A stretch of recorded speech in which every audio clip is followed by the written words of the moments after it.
అన్ని రకాల నొప్పుల నుండి తక్షణ ఉపశమనం కలిగిస్తాయి my doctor pain relief products. ఎటువంటి సైడ్ ఎఫెక్ట్స్ లేకుండా. ఈ రోజుల్లో ఎంతోమంది డయాబెటీస్తో బాధపడుతూ ఉన్నారు. వారు ఎటువంటి ఆహార నియమాలు పాటించాల్సిన అవసరం ఉంది? సో డయాబెటీస్ ఉన్నప్పుడు మెయిన్లీ మనం ఫోకస్ చేయాల్సింది ఏంటంటే ఎలాంటి ఫుడ్ తీసుకోవాలి. ఆహార నియమాలు అంటే ఎలాంటి ఫుడ్ తీసుకోవాలి, ఏ టైమ్స్లో తీసుకోవాలి, ఏ క్వాంటిటీలో తీసుకోవాలి. ఫుడ్ విషయంలో ఈ మూడు కూడా ఫోకస్ చేయాలండి. చాలామంది ఎలాంటి తీసుకోవాలి వరకు ఆలోచించి ఆపేస్తుంటారు. సో ఆ కారణంతో రైస్ అవాయిడ్ చేయడం కానీ, కొన్ని ఫ్రూట్స్ అవాయిడ్ చేయడం కానీ, లేదంటే ఏవో specific sugar based items avoid చేయటము. అట్లాగే ఇవి తినకూడదు కాబట్టి ఆల్టర్నేటివ్గా అని మిల్లెట్ బేస్డ్ ప్రోడక్ట్స్ తీసుకునేటప్పుడు కూడా హోల్ మిల్లెట్స్తో పాటుగా మిల్లెట్స్తో చేసిన స్వీట్స్, షుగర్ అవాయిడ్ చేయాలి కాబట్టి బెల్లంతో చేసిన స్వీట్స్, ఇట్లా దీనికి సేఫర్ ఆల్టర్నేటివ్ అనుకునేటువంటివి యాడ్ చేసుకుంటున్నారు. కొన్ని ఫ్రూట్స్ అవాయిడ్ చేయాలి అంటే మ్యాంగో, బనానా లాంటివి అవాయిడ్ చేసి వేరే ఫ్రూట్స్, అట్లాగే కొన్ని రకాల ఫ్రూట్ జ్యూసెస్, మ్యాంగో జ్యూస్ కాదు కాబట్టి ఆరెంజ్ జ్యూస్ తీసుకోవచ్చని, ఇట్లాంటి ఆల్టర్నేటివ్స్ కూడా చూస్తున్నారు. సో ఎలాంటి ఫుడ్స్ తీసుకోవాలి అంటే జనరలీ హెల్తీ ఫుడ్స్ అన్నీ తీసుకోవచ్చండి. జనరలీ హెల్తీ అంటే డిఫరెంట్ ఫుడ్ గ్రూప్స్ ఉంటాయి. Whole grain based food groups అంటే రకరకాల ధాన్యాలు అనమాట. ఆ ధాన్యాల్లో ముడి ధాన్యానికి ఎంత క్లోజ్గా మనం తినేటువంటి ధాన్యం ఉంటే అన్ని బెనిఫిట్స్ ఉంటాయి. న్యూట్రిషనల్ బెనిఫిట్స్ కానివ్వండి, దాంట్లో ఉండేటువంటి విటమిన్స్, మినరల్స్ ఈ రకంగా కానీ, అట్లాగే ఫైబర్ కంటెంట్ అనేది కూడా ముడి ధాన్యాల్లో ఎక్కువగా ఉంటుంది కాబట్టి బ్లడ్ గ్లూకోజ్ కంట్రోల్కి కూడా అది చాలా బాగా ఉపయోగపడుతుంది. సో బియ్యం విషయానికి వస్తే ఎంతో కొంత ప్రాసెసింగ్ అనేది జరగాలి.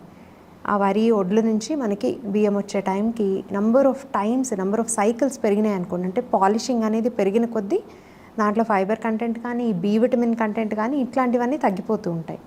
సో కేవలం పైన స్కిన్ రిమూవ్ చేసినటువంటివి మాత్రం, అంటే ఒక పట్టు బియ్యం అంటారు కదా, అది తీసుకోవచ్చు బియ్యం విషయానికి వస్తే. అలాగే గోధుమలు కూడా ఎక్కువ ప్రాసెస్ చేసినవి కాకుండా గోధుమ పిండి, ప్లెయిన్ గోధుమ పిండి వరకు తీసుకోవచ్చు, అంటే హోల్ వీట్ ఆటా వరకు తీసుకోవచ్చు. అట్లాగే గోధుమ రవ్వ అండి, గోధుమ నూక తీసుకోవచ్చు. మళ్ళీ దాంట్లో బొంబాయి రవ్వ కూడా గోధుమ రవ్వే కానీ బాగా ప్రాసెస్ చేసిందనమాట. మిల్లెట్స్లో కూడా అంతే, కేవలం పైన ఉన్నటువంటి పొట్టు తీసినవి మాత్రం ఉంటాయండి. మిల్లింగ్ చేసిన మిల్లెట్స్ కూడా వస్తున్నాయి ఈ మధ్యన, బట్ పాలిష్ చేసిన మిల్లెట్స్ కాకుండా కేవలం పొట్టు తీసినటువంటివి. కొన్ని రకాల మిల్లెట్స్ అయితే పొట్టు కూడా తీయాల్సిన అవసరం లేదు. రాగులు ఉన్నాయనుకోండి, రాగులు పొట్టు కూడా తీయాల్సిన అవసరం లేదు, యాజ్ ఇట్ ఈస్గా యూజ్ చేసుకోవచ్చు. ఇట్లా ముడి ధాన్యాలన్నీ కూడా మనం ఇంక్లూడ్ చేసుకోవచ్చు. అలాగే అన్ని రకాల పప్పు ధాన్యాలు ఇంక్లూడ్ చేసుకోవచ్చు అండి. పప్పు ధాన్యాల్లో కూడా పొట్టు ఉన్నవి ఇంక్లూడ్ చేసుకుంటే మరీ మంచిది. పొట్టు ఉన్నవి తీసుకుంటే ఫైబర్ కంటెంట్ ఎంత ఎక్కువ ఉంటే బ్లడ్ గ్లూకోజ్ అంత బెటర్గా కంట్రోల్ అవుతుంది.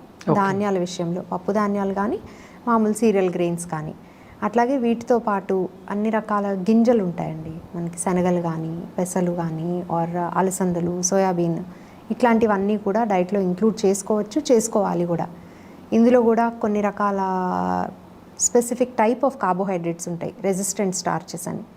ఇవి కూడా బ్లడ్ గ్లూకోజ్ కంట్రోల్కి ఉపయోగపడతాయి. ఇవి కూడా స్టార్చెసే కానీ because of their chemical structure and nature మన డైజెస్టిబిలిటీలో డిఫరెన్స్ ఉంటుంది కాబట్టి బ్లడ్ గ్లూకోజ్కి ఉపయోగపడతాయి, ఆ లెవెల్ కంట్రోల్లో ఉండడానికి. ప్లస్ వెజిటబుల్స్ తీసుకోవాలి. ఇవి అన్నిటికంటే ఎక్కువ క్వాంటిటీలో తీసుకోవాలి. ఓకే, వెజిటేబుల్స్ అంటే షుగర్తో బాధపడుతున్న వాళ్ళు ఎవరైతే ఉన్నారో ఏ వెజిటేబుల్స్ తీసుకుంటే మంచిది అంటారు? అన్ని వెజిటబుల్స్ తీసుకోవాలండి. అన్నీ తీసుకోవాలి, తీసుకోవచ్చు కూడా. మీ క్వశ్చన్ని బట్టి నాకు అర్థమైంది ఏంటంటే జనరలీ ఆలుగడ్డ అంటే పొటాటో కానీ, స్వీట్ పొటాటో కానీ, అరటికాయ కానీ ఇట్లాంటివి అవాయిడ్ చేస్తూ ఉంటారు. అయితే ఆ పొటాటోని ఎలా కుక్ చేశారు, అది స్టీమ్ చేసిందా, లేకపోతే అంటే మిగతా కూరగాయలతో పాటు మూత పెట్టి వండిందా, లేదంటే పైన చెక్కు తీసేస్తారు చాలామంది. ఆ చెక్కు తీసేసినప్పుడు మనకి దాంట్లో స్టార్చ్ కంటెంట్ ఎక్కువ, ఫైబర్ కంటెంట్ తక్కువ ఉంటుంది. అట్లాగే అరటికాయ కూడా అంతేనండి, ఉడికించి పైన చెక్కు తీసేసి వండితే అది వేరే, అలాంటప్పుడు స్టార్చ్ కంటెంట్ చాలా ఎక్కువ ఉంటుంది. అలా కాకుండా పైన కేవలం లైట్గా చెక్కు తీసి దాన్ని కూరగా చేస్తే కొంత ఫైబర్ కూడా ఉంటుంది. అట్లాగే అరటికాయలో కానీ, మన పొటాటోలో, బంగాళదుంపలో కానీ రెసిస్టెంట్ స్టార్చ్ కంటెంట్ కూడా ఎక్కువ ఉంటుంది. సో ఇన్ఫ్యాక్ట్ అది ఇంక్లూడ్ చేసుకుంటే కూడా మనకి బ్లడ్ గ్లూకోజ్ కంట్రోల్లోనే ఉంటుంది. ప్రాబ్లం ఎక్కడొస్తుంది అంటే దాన్ని అరటికాయ కూర అనగానే, బంగాళదుంప కూర అనగానే బాగా నూనె వేసి ఫ్రై చేస్తారు. అలాంటప్పుడు ప్రాబ్లం వస్తుంది తప్ప అదర్వైజ్ బాయిల్ చేసి కానీ, ఆర్ దాన్ని కొంత స్టీమ్ చేసి కుక్ చేయటం, మూత పెట్టి వండుతాం కదండి గ్రేవీ కర్రీస్ లాగా, అట్లా వండినప్పుడు కానీ దాన్ని తీసుకోవచ్చు. అయితే ఇక్కడ పోర్షన్ సైజ్ కూడా ఇంపార్టెంట్. బట్ అదర్వైజ్ ఈ కూరగాయ మానేయాలి అనే రూల్ అయితే ఏదీ లేదండి. డయాబెటీస్ ఉన్న వాళ్ళు కూడా తీసుకోవచ్చు. ఓకే లహరి గారు, అలాగే ఆకుకూరల్లో ఏ ఆకుకూరలు తీసుకుంటే మంచిదంటారు డయాబెటీస్ ఉన్నవాళ్ళు? లిమిట్ లేదండి. అగైన్ అన్ని ఆకుకూరలు తీసుకోవచ్చు.